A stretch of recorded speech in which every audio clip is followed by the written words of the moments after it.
नमस्कार बच्चों, आप सभी का मेरे चैनल लेट्स लर्न देवभूमि में पूरे दिल से बहुत बहुत स्वागत है।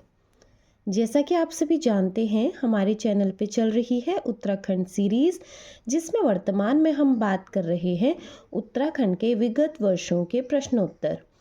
30 दिन की इस मास्टर क्लास का आज हमारा है 25वां दिन और हम इन 30 मास्टर क्लासेस में वही प्रश्न डिस्कस कर रहे हैं जो उत्तराखंड की विभिन्न परीक्षाओं में कभी ना कभी पूछे जा चुके हैं। स्क्रीन पर आपको प्रश्न दिख रहे हैं। उम्मीद आपसे यही रहती है कि आप मेरे से पहले प्रश्नों का उत्तर देने का प्रयास कीजिए। आज का पहला प्रश्न, अविभाजित उत्तर प्रदेश की विधानसभा में उत्तराखंड के लिए कुल कितनी सीटें थी? अविभाजित मतलब जब उत्तर प्रदेश का विभाजन नहीं हुआ था तो जो उत्तराखंड था उसके अंतर्गत उसमें विधानसभा की कितनी सीटें थी? तो ये थी 22 सीटें। आज का दूसरा महत्वपूर्ण प्रश्न, गोरखा शासनकाल में ब्राह्मणों पर लगने वाला कर था। तो गोरखा शासनकाल में ब्राह्मणों पर जो लगने वाला कर था उसकी बात करी गई है। तो उस कर को कहा जाता था कुशही।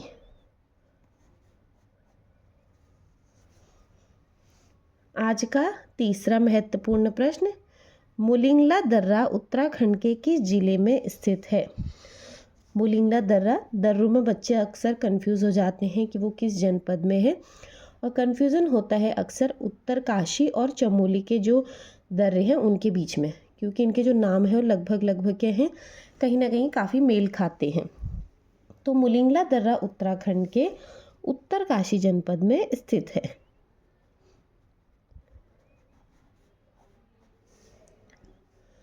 आज का चौथा महत्वपूर्ण प्रश्न, समग्र शिक्षा अभियान योजना किस वर्ष प्रारंभ की गई?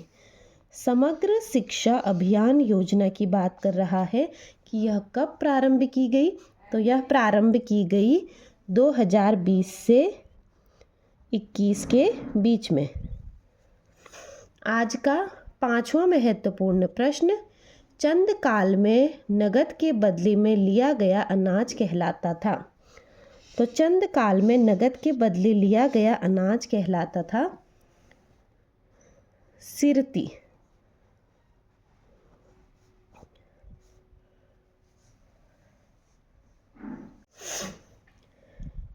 इस प्रश्न को एक बार आप इस उत्तर को ज़रूर चेक करेंगे कि यह सही है कि गलत है। अगला प्रश्न है, किस मुगल शासक ने कुमाऊं नरेश बाज बहादुर चंद्र को बहादुर की उपाधि से सम्मानित किया था? मुगल शासक जिन्होंने क्या किया था, कुमाऊं नरेश बाज बहादुर चंद्र को बहादुर का टाइटल दिया था, वो कौन थे? शाहजहां। शाहजहां ने, जो कि मुगल शासक थे, इन्होंने ही कुमाऊं नरेश बाज बहादुर चंद्र को बहादुर की उपाधि दी थी।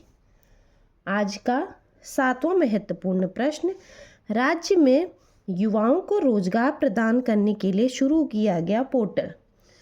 तो युवाओं को रोजगार प्रदान करने के लिए हमारे उत्तराखंड में जो पोर्टल शुरू किया गया है उसका नाम है आशा।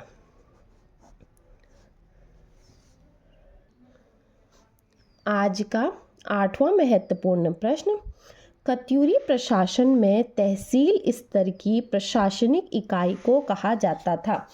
तो कत्यूरी प्रशासन में तहसील स्तर की जो प्रशासनिक इकाई होती थी उसको कहा जाता था कर्मांत। यहाँ पर जो परीक्षा में पूछा हुआ प्रश्न है हूबहू वही लिखे हुए हैं मैंने आज, और उत्तर भी वही हैं जो क्या है आंसर की में दिए गए हैं। अगला प्रश्न है, तिलाड़ी नरसंहार घटित हुआ था। तो तिलाड़ी नरसंहार घटित हुआ था, उस तिथि को पूछा गया था। वह तिथि थी 30 मई 1930 को। इस दिन क्या हुआ था? तिलाड़ी नरसंहार घटित हुआ था। आज का 10वां महत्वपूर्ण प्रश्न, पेशावर कांड के हीरो कौन थे? पेशावर कांड के जो हीरो रहे वो थे वीर चंद्र सिंह गढ़वाली। वीर चंद्र सिंह गढ़वाली जी हमारे पेशावर कांड के हीरो साबित हुए। आज का 11वां महत्वपूर्ण प्रश्न, गढ़वाल का बारदोली के नाम से प्रसिद्ध है।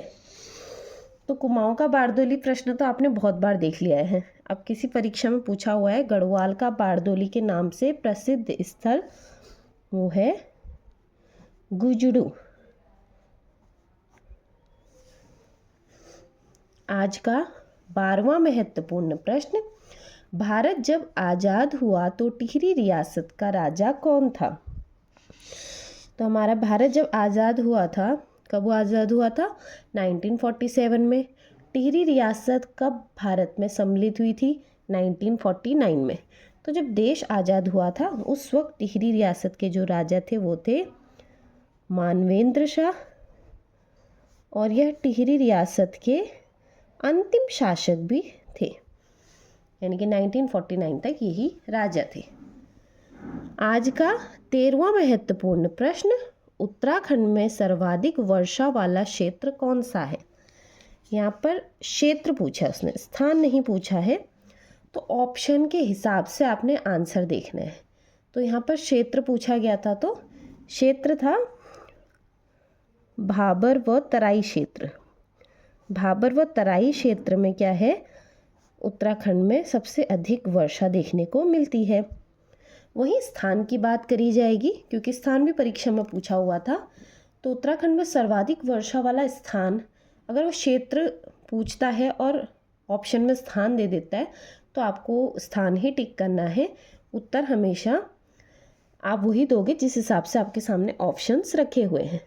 तो वो स्थान जहाँ उत्तराखंड में सर्वाधिक वर्षा होती है वो है नरेंद्र नगर, जो कि पौड़ी गढ़वाल जनपद में आता है।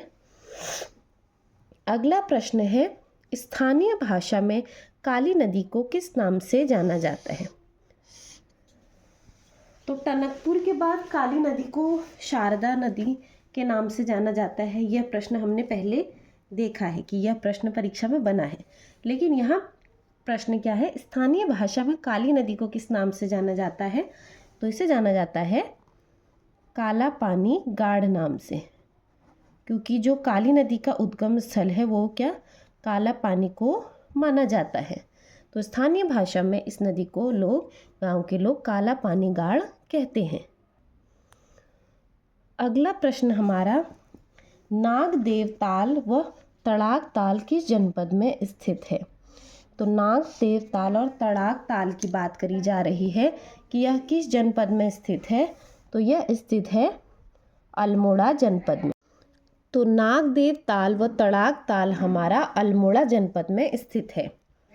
आज का 16वां प्रश्न, टाइगर जलप्रपात स्थित है। टाइगर जलप्रपात कहाँ स्थित है, यह देहरादून के चक्राता में स्थित है। काफ़ी प्रसिद्ध यह जलप्रपात है। अगला प्रश्न, उत्तराखंड में प्रथम बार वन पंचायतों का गठन कब किया गया। तो यह प्रश्न भी रिपीट हो चुका है। तो जो हमारे राज्य में प्रथम बार वन पंचायतों का गठन किया गया था वह किया गया था वर्ष 1931 में। आज का 18वां महत्वपूर्ण प्रश्न, किस राष्ट्रीय उद्यान के मध्य में पाटलीदून स्थित है। राष्ट्रीय उद्यान जिसके बीच में मध्य में पाटलीदून स्थित है वह पूछा गया है। तो वह है जिम कॉर्बेट राष्ट्रीय उद्यान। यह मैंने आपको पढ़ाया हुआ था, अगर आपको याद होगा तो।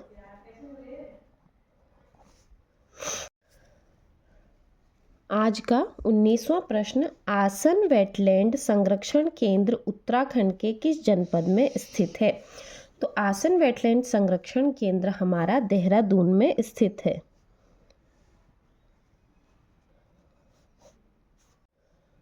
और आज का हमारा आखिरी प्रश्न है, राज्य में एक नाली भूमि में कितनी मुट्ठी होती है। यह प्रश्न भी रिपीट हुआ है। एक नाली भूमि बराबर कितना होता है, 16 मुट्ठी होता है।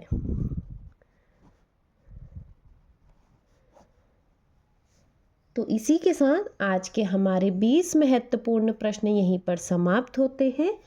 कल के वीडियो में हम आपके लिए 30 प्रश्न लेकर आएंगे, 30 महत्वपूर्ण प्रश्न लेकर आएंगे। आज के वीडियो में आपको केवल 20 प्रश्न ही देखने को मिले, पर उम्मीद करती हूँ कि आपको 20 के 20 प्रश्नों का उत्तर आया होगा, क्योंकि काफ़ी हद तक प्रश्न वो थे जो मैंने भी पढ़ाए हुए हैं आपको और जो प्रश्न रिपीट हुए हैं।